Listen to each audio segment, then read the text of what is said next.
Hello guys, good evening no.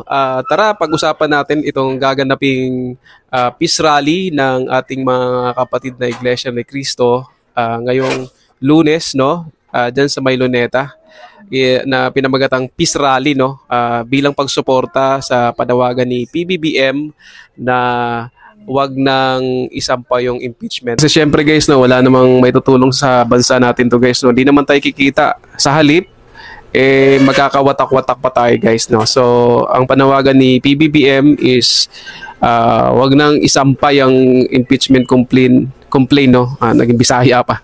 Impeachment complaint laban kay VP Sara. Okay?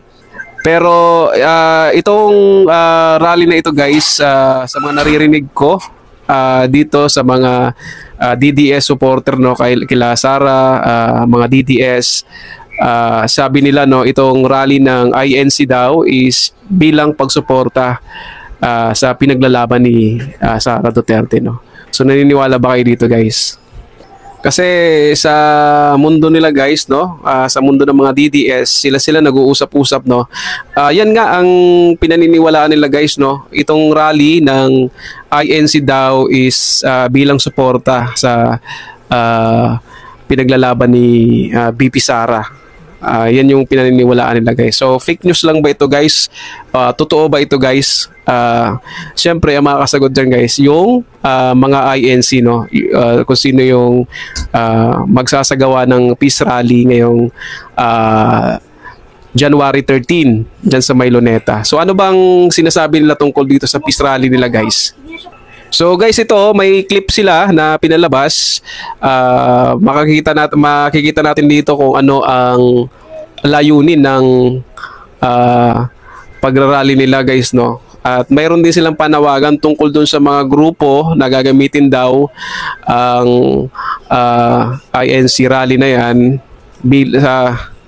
para sa kanilang pansariling kapakanan no. Ito yung mga DDS no na magpapabagsak sa gobyerno ni PBBM no. So hindi daw 'yan ang tunay na dahilan kung bakit sila magrarally guys, yung INC, okay?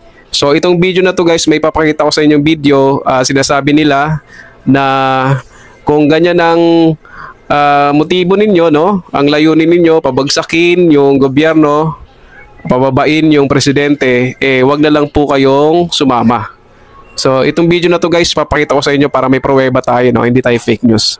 Panoorin nyo to guys. Iwanagan kayo mga DDS, panoorin nyo.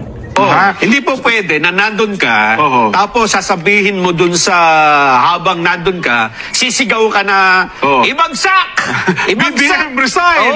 Walang ganon. Hindi. Kasi kung gusto nyo mag-rally, iba ang layunin ninyo, huwag nyo sumabay. Huwag nyo sabayan itong, huwag nyo po itong sasama dito.